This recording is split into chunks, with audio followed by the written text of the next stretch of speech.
দীর্ঘদিন বন্ধ থাকা মধ্যপ্রাচ্যের শ্রমবাজার চালুর সম্ভাবনায় নতুন করে আশার আলো দেখছেন বাংলাদেশিরা। মালয়েশিয়ার পর এবার সরকারের কড়া নজর মধ্যপ্রাচ্যের দিকে। প্রায় ৩২ মাস ধরে সাধারণ বাংলাদেশিদের জন্য ওমানের ভিসা বন্ধ থাকায় চরম বিপাকে পড়েছেন সেখানকার প্রবাসী ব্যবসায়ীরা। এই অচলাবস্থা কাটাতে চলতি মাসেই ওমান সফরে যাচ্ছেন প্রবাসী কল্যাণমন্ত্রী আরিফুল হক এবং প্রধানমন্ত্রীর উপদেষ্টা মাহাদি আমিন। দ্বিপাক্ষিক আলোচনার মাধ্যমে ভিসা চালুর জট দ্রুত খুলবে বলে তারা বেশ আশাবাদী।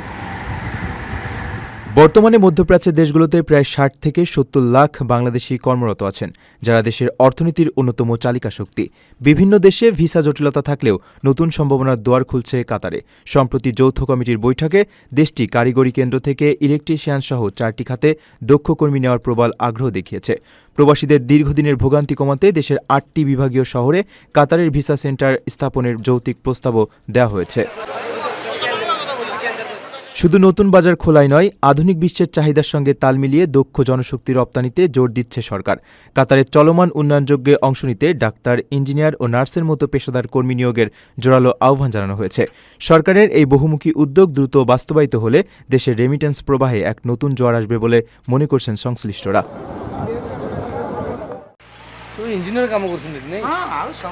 প্রবাসী কর্মীদের কাজের অনুমতি বা ওয়ার্ক পারমিট বৈধতা নিশ্চিতে দেওয়া বিশেষ সুযোগের মেয়াদ চলতি বছরের শেষ পর্যন্ত বাড়িয়েছে সৌদি আরব। দেশটির মানব সম্পদ ও সামাজিক উন্নয়ন মন্ত্রণালয় জানিয়েছে, নিয়োগকর্তা ও কর্মীদের আইনি প্রক্রিয়াগুলো সম্পন্ন করার জন্য আরও কিছুটা সময় দিতেই এই সময়সীমা বাড়ানো হয়েছে। আমাদের প্রবাসী ভাই যারা আছেন, বাংলাদেশি প্রবাসী ভাইয়েরা, তাদের মধ্যে যারা বর্তমানে ওয়ার্ক পারমিট বিহীন হয়ে আছেন, আগামী ৬ মাসের মধ্যে ওনারা এই ওয়ার্ক পারমিটটি নতুন করে নবায়ন করতে পারবেন।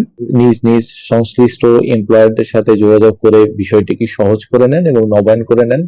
এবং এই নবায়নের তারিখ নির্ধারণ করা হয়েছে ৩১শে ডিসেম্বর ২০২৬ পর্যন্ত। মন্ত্রণালয় আরও জানিয়েছে, যেসব প্রবাসী কর্মীর ওয়ার্ক পারমিটের মেয়াদ ১২ মাসের বেশি সময় আগে শেষ হয়ে গেছে, তাদের ক্ষেত্রে এই বর্ধিত সময়সীমা প্রযোজ্য হবে।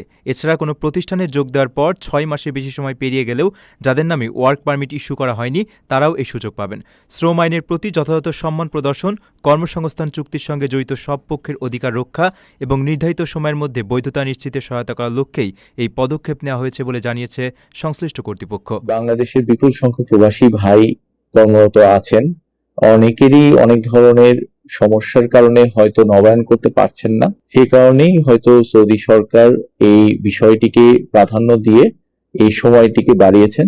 সৌদি আরবের মানব সম্পদ বিভাগ ভবিষ্যতে আমাদের প্রবাসী ভাইদের কথা মাথায় রেখে এই বিষয়টিকে আরো সহজ করে দিবেন এবং এখানে যারা এমপ্লয়ার আছেন, যারা ইচ্ছায় বা অনিচ্ছায় বা অন্য কোনো কারণে ওনাদের ওয়ার্ক পারমিট গুলোকে নবায়ন করছেন না, সেই বিষয়ে ওনারা মনোযোগ দিবেন এবং তাদেরকেও হয়তো অনুরোধ করবেন আমাদের প্রবাসী ভাইদের পক্ষে যেন ওনাদেরকে নবায়ন করে নেওয়া। নির্ধারিত এই বিশেষ ছাড়ের মেয়াদ শেষ হওয়ার আগেই নিয়োগকর্তা ও প্রবাসী কর্মীদের দ্রুত ওয়ার্ক পারমিট নবায়ন বা ইস্যু করার আহ্বান জানিয়েছে মন্ত্রণালয়।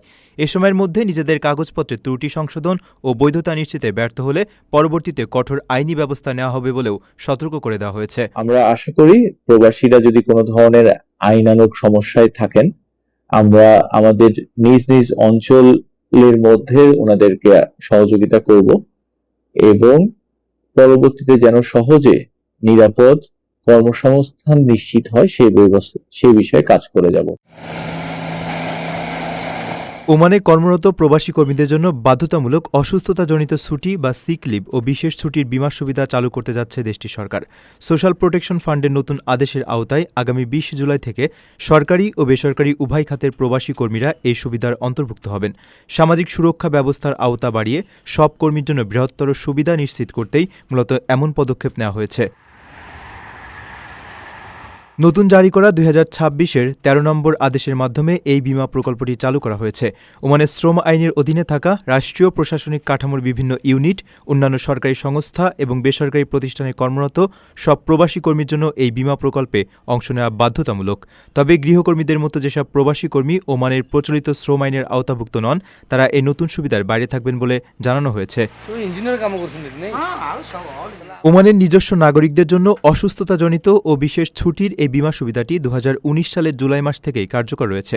সরকারি বেসরকারি খাতে চুক্তিবদ্ধ পরিশিক্ষণার্থী ও অবসরপ্রাপ্ত কর্মীদেরও তখন থেকে এই সুবিধার আওতায় রাখা হয়। সোশ্যাল প্রোটেকশন ফান্ড জানিয়েছে, নতুন করে প্রবাসীদের যুক্ত করার এই উদ্যোগ মূলত দেশটির পুরো শ্রম শক্তির কল্যাণ ও সামাজিক সুরক্ষার কাঠামোকে আরও সুদৃঢ় করার বৃহত্তর লক্ষ্যেরই অংশ।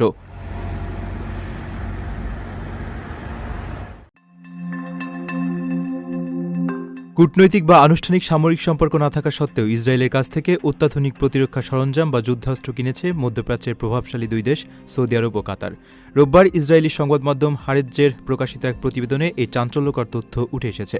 দেশগুলোর মধ্যে কোনো দৃশ্যমান সম্পর্ক না থাকলেও সামরিক সরঞ্জাম কেনাকাটার এই খবর মধ্যপ্রাচ্যের ভূরাজনীতিতে নতুন করে ব্যাপক আলোচনার জন্ম দিয়েছে।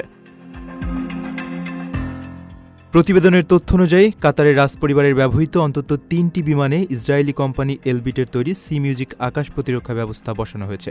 2020 থেকে 2022 সালের মধ্যে এই প্রযুক্তিগুলো যুক্ত করা হয়। এছাড়া যুক্তরাষ্ট্রের সঙ্গে করা F-15 যুদ্ধবিমান চুক্তির আওতায় কাতার ইসরায়েল থেকে 160টি কম্পিউটারাইজড হেলমেট এবং বিশেষ নাইট ভিশন গ্লাস সংগ্রহ করে, যার এক একটির মূল্য প্রায় $2 লাখ। একইভাবে 2010 সালে মার্কিন কোম্পানি বোয়িংয়ের সঙ্গে চুক্তির সূত্র ধরে সৌদি আরব ও ইসরায়েলের কাছ থেকে 452টি অত্যাধুনিক হেলমেট এবং 462টি নাইট ভিশন গ্লাস কিনেছে। অনলাইনে ছড়িয়ে পড়া বিভিন্ন ভিডিও ও ছবিতে সৌদি বাহিনীর ব্যবহৃত এসব ইসরায়েলি সমরাস্ত্রের উপস্থিতি স্পষ্ট দেখা গেছে। সরাসরি সম্পর্ক না থাকার পরও নিজেদের প্রতিরক্ষা বাহিনীতে ইসরায়েলি সরঞ্জাম অন্তর্ভুক্ত করার বিষয়টি আরব বিশ্বের রাজনৈতিক প্রেক্ষাপটে বেশ তাৎপর্যপূর্ণ।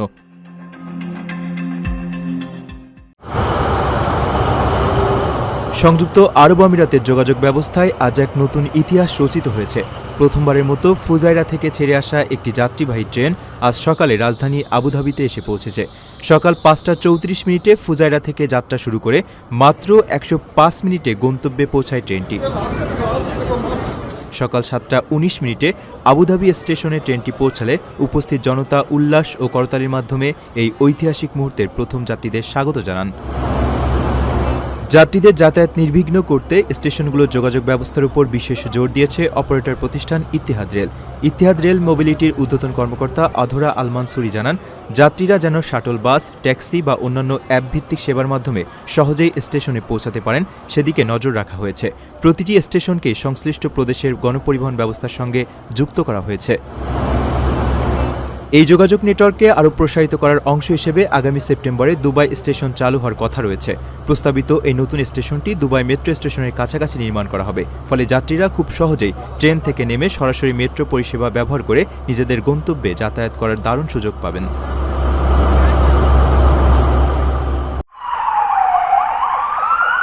ওমানের বেসরকারি খাতে ঘুষ ও দুর্নীতির বিরুদ্ধে শাস্তির বিধান আরও কঠোর করেছে দেশটির সরকার। সম্প্রতি জারি করা রাজকীয় ডিক্রির মাধ্যমে দণ্ডবিধিতে আনা নতুন সংশোধনীতে বেসরকারি খাতে ঘুষ লেনদেনের শাস্তি ও জরিমানার পরিমাণ ব্যাপকভাবে বাড়ানো হয়েছে। নতুন এই আইনের ফলে এখন থেকে ঘুষ দেওয়া, নেওয়া কিংবা মধ্যস্থতাকারী হিসেবে কাজ করা সব ক্ষেত্রেই অপরাধীদের কঠিন সাজার মুখোমুখি হতে হবে। সংশোধিত আইন অনুযায়ী বেসরকারি প্রতিষ্ঠানের কোনো মালিক, পর্ষদ সদস্য বা কর্মী অবৈধ সুবিধা বা ঘুষ গ্রহণ করলে তাদের 1 থেকে 3 বছরের কারাদণ্ড এবং সমপরিমাণ আর্থিক জরিমানা হবে। আর এই ঘটনা যদি পেশাগত দায়িত্বের সরাসরি লঙ্ঘন হয় তবে শাস্তির মাত্রা বেড়ে 3 থেকে 5 বছরের কারাদণ্ড হবে। এমনকি কাউকে ঘুষের প্রস্তাব দেওয়ার পর সেটি প্রত্যাখ্যাত হলেও প্রস্তাবকারীকে 3 মাস থেকে 1 বছর পর্যন্ত কারাদণ্ড ভোগ করতে হবে। নতুন এই বিধানে ঘুষদাতা এবং মধ্যস্থতাকারীদের সমান শাস্তির আওতায় আনা হয়েছে। তবে অপরাধ জানাজানি হওয়ার আগেই কেউ স্বেচ্ছায় স্বীকার করলে তিনি শাস্তি থেকে অব্যাহতি পেতে পারেন। তবে রাষ্ট্রায়ত্ত প্রতিষ্ঠান বা কোম্পানিতে থাকা সরকারি প্রতিনিধিরা এই নিয়মের বাইরে থাকবেন। তাদের ক্ষেত্রে সরকারি কর্মকর্তাদের জন্য প্রযোজ্য আলাদা দুর্নীতিবিরোধী আইনটি কার্যকর থাকবে। প্রবাসীদের জন্য নির্মাণ হচ্ছে দেশের প্রথম স্মার্ট সিটি, যেখানে থাকছে স্কুল, মসজিদ, হাসপাতাল, সুইমিং পুল, হেলিপ্যাড, পাঠাগার, জিম, সুপারমার্কেট, শিশু পার্ক সহ সকল নাগরিক সুবিধা। মাত্র 30 লাখ টাকা বিনিয়োগে মিলছে আকর্ষণীয় ফ্ল্যাট। প্লাটিনাম ইনভেস্টরদের জন্য ঢাকা বিমানবন্দরে ভিআইপি প্রোটোকল সুবিধা। বিস্তারিত জানতে যোগাযোগ করুন স্ক্রিনে দেয়া হোয়াটসঅ্যাপ অথবা ইমো নাম্বারে।